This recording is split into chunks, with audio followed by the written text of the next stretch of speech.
ఈ మధ్య కాలంలో డిజిటల్ అరెస్ట్ అనేది బాగా వినిపిస్తుంది కదా సార్, అది అసలు ఏమిటంటారు? జనరల్ గా అరెస్ట్ అంటే ఏంటి అంటే మనం ఒక వ్యక్తిని ఎక్కడికి వెళ్లకుండా నిర్బంధించడాన్ని అరెస్ట్ అనే పదం అర్థం. డిజిటల్ అరెస్ట్ అంటే ఏంటి అంటే మనల్ని ఫోన్ల ద్వారా, ఎలక్ట్రానిక్ పరికరాల ద్వారా మనల్ని ఎక్కడికి వెళ్లకుండా ఒక ప్రదేశంలో ఉంచేటట్టు చేసి దాని నుంచి డబ్బులు ఆగేస్తాం.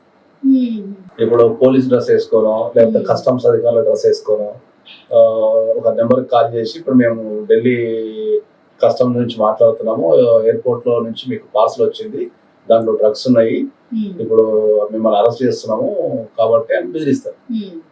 బెదిరిస్తే అయ్యో మాకు సంబంధం లేదంటే లేదు మీదే వచ్చింది, మీ నెంబర్ నాకే దొరుకుతా అట్లా బెదిరించేసి వాళ్ళు వేరే వ్యక్తికి కాంటాక్ట్ చేయకుండా, వాళ్ళ ఇంట్లో నుంచి బయటకు వెళ్లకుండా, వాళ్ళ దగ్గర ఎంత డబ్బు ఉందో డబ్బు అంటే వాళ్ళని ఏదో రకంగా పరుగు పెట్టి వాళ్ళని ఒక మాయలోకి గురి చేసి వాళ్ళ దగ్గర నుంచి ఇంత కడితే నేను వదిలిపెడతాము అట్లా వాళ్ళు ఏమైతారంటే వాళ్ళు భయపడిపోయి ఏం చేస్తారు, అయ్యో ఇప్పుడు నాకు ఈ సమస్య నుంచి బయటపడాలా, పోలీసు ఇప్పుడు మనకు పోలీసు గారి లేదా కస్టమ్ అధికారి కదా వీడియో కాల్ చేసిన కానీ చెప్పేసి బెదిరించి అది చేస్తారు. సో ఫైనల్ గా డిజిటల్ అరెస్ట్ అంటే ఏంటి అంటే ఎలక్ట్రానిక్ పరికరాలను ఉపయోగించి ఒక వ్యక్తిని, ఎక్కడో కూర్చున్న వ్యక్తి ఈ వ్యక్తిని ఎక్కడికి కదలకుండా చేసి అతని దగ్గర నుంచి డబ్బు పొందడాన్ని మనం జనరల్ డిజిటల్ అరెస్ట్ అంటాం.